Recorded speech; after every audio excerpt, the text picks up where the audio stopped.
Hello दोस्तों, बहुत बहुत स्वागत है आपका जी बिजनेस के सोशल मीडिया पेज पर। मैं हूं आपके साथ प्रशांत पांडे और आज हम बात करेंगे सिनेमा की, हमारे खास सेगमेंट बिजनेस ऑफ सिनेमा में। और लगातार इस सेगमेंट के जरिए हम आपको वो डेवलपमेंट्स बताते रहते हैं जो कि इस दौर में सिनेमा के लिहाज से हो रहे हैं, चाहे वो फिल्मों की ओटीटी रिलीज हो, उनके बिजनेस के बारे में हो, या फिर किस तरह से फिल्मों के प्रोडक्शन, शूटिंग और बाकी चीज़ों पर काम किया जा रहा है। वो सारी खबरें सबसे पहले हमने आप तक पहुंचाई हैं। और आज मैं एक बड़ी दिलचस्प जानकारी आपके लिए लेकर आया हूं और ये जानकारी जुड़ी हुई है फिल्म और कोरोना से जुड़ी हुई। जी हाँ, आपको एक फिल्म का नाम तो याद होगा, लाल सिंह चड्ढा। जी हाँ, आमिर खान की वही फिल्म जिसकी चर्चा काफ़ी ज़ोरों शोरों से थी, लेकिन लॉकडाउन लगने की वजह से जिसकी शूटिंग रोक दी गई और अब 40% काम इसका बचा हुआ है। अब इसका कोरोना एंगल क्या है, ये मैं ज़रा आपको समझाता हूँ।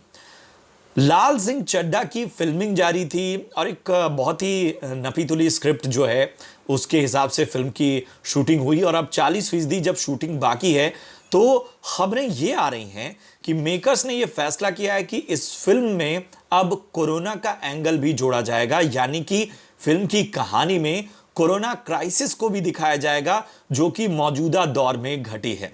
अब ये कहानी में किस तरह से पिरोया जाएगा ये तो बड़ा सवाल है ही, लेकिन सबसे बड़ा सवाल ये कि जिस फिल्म की 60% शूटिंग कंप्लीट हो चुकी हो, वहां पर किस बुद्धिमानी के साथ और किस तरह से मेकर्स या इस फिल्म को लिखने वाले कोरोना का एंगल जोड़ते हैं, ये बड़ी दिलचस्प बात होगी।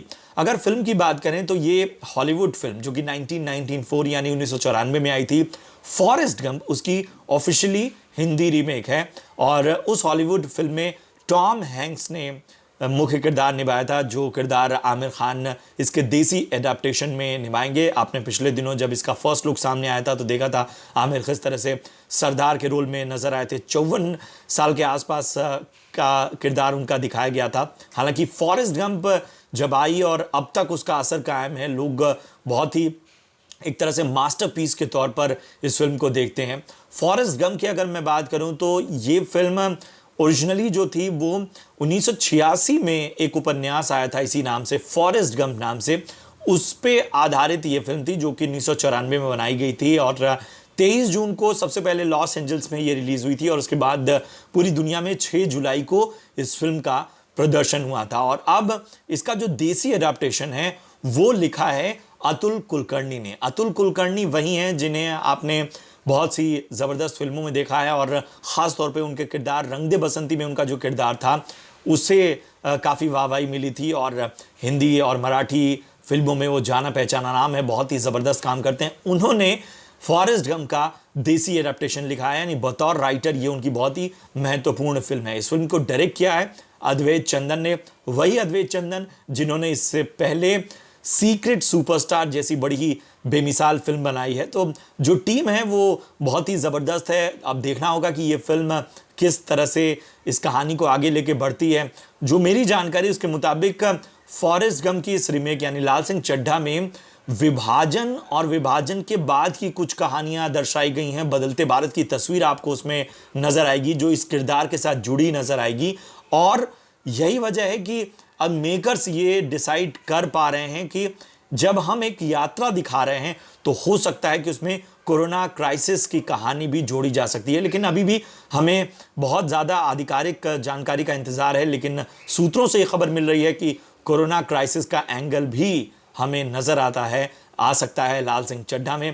पहले ये क्रिसमस पर रिलीज़ होने वाली थी, लेकिन लगता नहीं कि अगर ये इस तरह से इसमें नया एंगल जुड़ेगा और चूंकि 40% शूट बाकी है तो हो सकता है कि अब ये फिल्म अगले साल ही रिलीज़ हो, क्योंकि हम जानते हैं कि आमिर खान हड़बड़ी में कोई काम नहीं करते, मिस्टर परफेक्शनिस्ट के नाम से जाने जाते हैं। तो कहानी हो, उसकी फिल्मिंग हो, उसका पोस्ट प्रोडक्शन हो, वो सब कुछ बहुत ही जब पूरी तरह से निश्चित हो जाएंगे तो ही शुरू करेंगे। फिलहाल आप ये बताइए आपको ये जानकारी कैसी लगी। हम आगे भी इसी तरह से बिजनेस ऑफ सिनेमा में आपके लिए अहम जानकारियां लेते आएंगे। आप सोशल मीडिया प्लेटफॉर्म्स पर जाकर रिएक्ट कर सकते हैं, लाइक कीजिए, शेयर कीजिए हमारा कंटेंट अगर आपको पसंद आता है। बहुत बहुत शुक्रिया।